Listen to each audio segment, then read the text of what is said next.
From Cliff Castle, we're here for the title match of today's Battle Bag format event on a Labor Day Monday here. And I literally have no idea what to expect in this match. That's indicative of why I have absolutely no idea what to expect in this match. Is we bowled on the US Open pattern, the old 1-to-1, dead flat. After a 5-game qualifier, only 2 in a pair, wasn't that much lane play.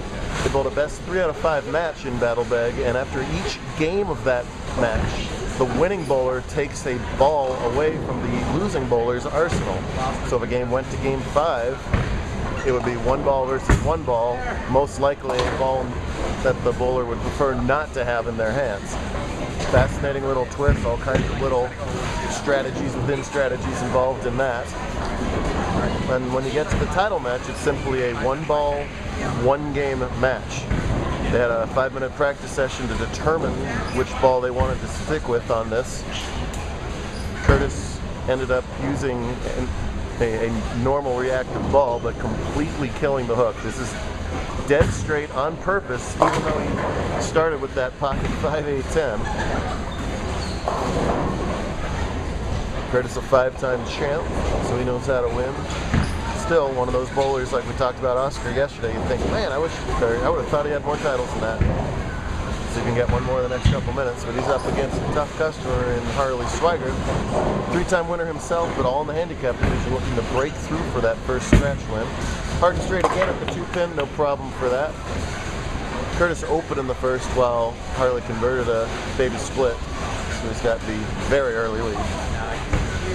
Harley came into match play as the number 5 seed, swept Derek Acuff in round 1, got by Keith Fung in round 2 in a tough battle there.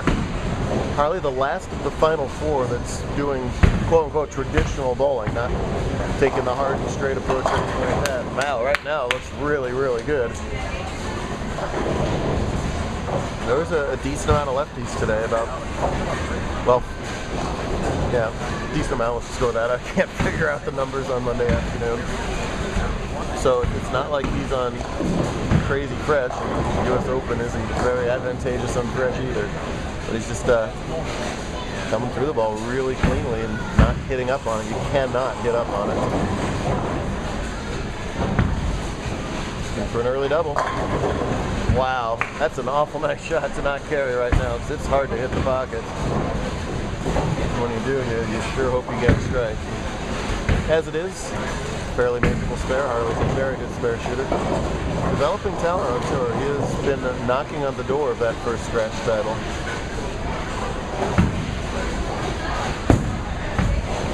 That's very well done at the 7th pin. Good start for Swigert here as he's opened up the early 12-pin lead. Curtis has not been an impressive first 2 frames to catch on camera, but he knows what he's doing from this hard and straight stuff. He shot a clean 203 last game to oust yesterday's champ, Oscar. Shot 191 himself, also doing the hard and straight method. It's not the kind of bowling we're used to. It's a very untraditional pin action. Send that 16-pound ball down there at max ball speed, but no rotation. When it's on, it makes you wonder why you wouldn't just go ahead and do that all the time. Of course, there's a list of reasons why you wouldn't do that. It does make the spare shooting a little bit easier because you don't have to, adjust your body. If you're playing a big old cranker loop the lane style, you've got to completely change your delivery to go hard and straight to the spare. Here you're doing it every frame, so it's easier to fall into sort of a good physical rhythm doing it that way. So the old saying is you don't wear white after Labor Day, right? So is this acceptable on Labor Day? So this is okay?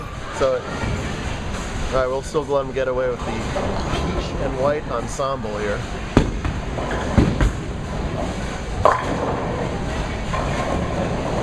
You gotta be so on your timing to do this though.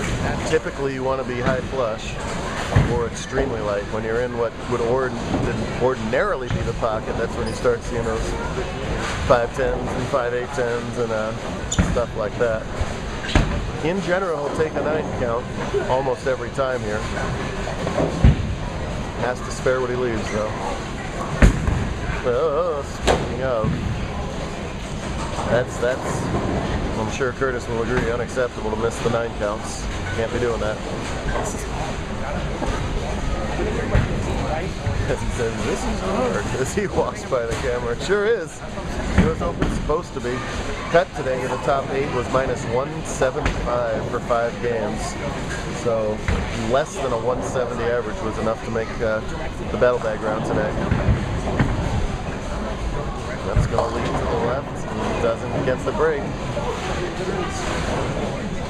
Dead flat lane condition, so when Harley misses right, the ball is going to want to essentially hook at his arrows, which is no good. So the normal reaction on a house pattern for a both lefty when you miss right is you just move right and loop the ball more. But you see when you leak it off to the left, it's still just as oily out there, and with no lane play out there, it's oilier, so it's essentially out of bounds. The ball doesn't recover, you leave things like 3/7, and that open frame closes it back to a 12-pin match through 4 frames. Harley from San Diego drove up Saturday morning, got bleary-eyed, swaggered parents either side of me, anxiously watching the proceedings. Pretty good looking shot there. Ah, good, perfect shot. To me, this is extreme advantage swagger here to have the hand rotation, quote unquote normal rotation, as opposed to the what would usually be the abandoned ship shot of Lindeman here. See if he can get it together here. Yeah. No, it's the extreme light that we talked about. Either side, Brooklyn or normal, would be good. But even for what you might mistake for give-up shots, these are not very good give-up shots right now. He's much better in the last few games. He's been doing this since the second round of matches. Prior to this, he was using extreme loft, as you see a lot of high rep rate bowlers do on US Open, to counter the pattern. And even that was starting to disintegrate on him. That's when he went to the straight ball. Much better job with the 7-pin this time. Riley behind me pioneered the straight ball abandoned ship method today and almost came back from 2 down against Oscar to do it, including, yes, a 221 game 4 straight ball effort, which was the high game of the entire battle bag portion today. See how tough they were. In fact, 1, 2, 3, 4 200 games all the way through battle bag today. Brutal pattern. Oh, and there he gets some fortunate carry. Somehow the 8-pin fell out. That was 5-10 off your hand. Listen, I'm like doing myself this way.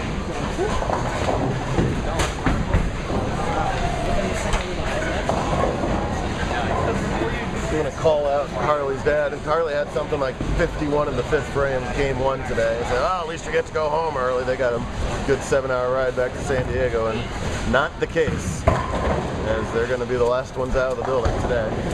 Well worth it, though, win or lose, especially if he can hang on to his lead here, which is debatable, as he's got the always tricky baby split to shoot at. Trickier on this pattern.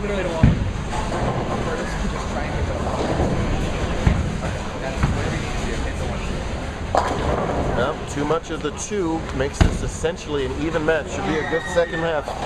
Be sure to watch it to see who comes out on top.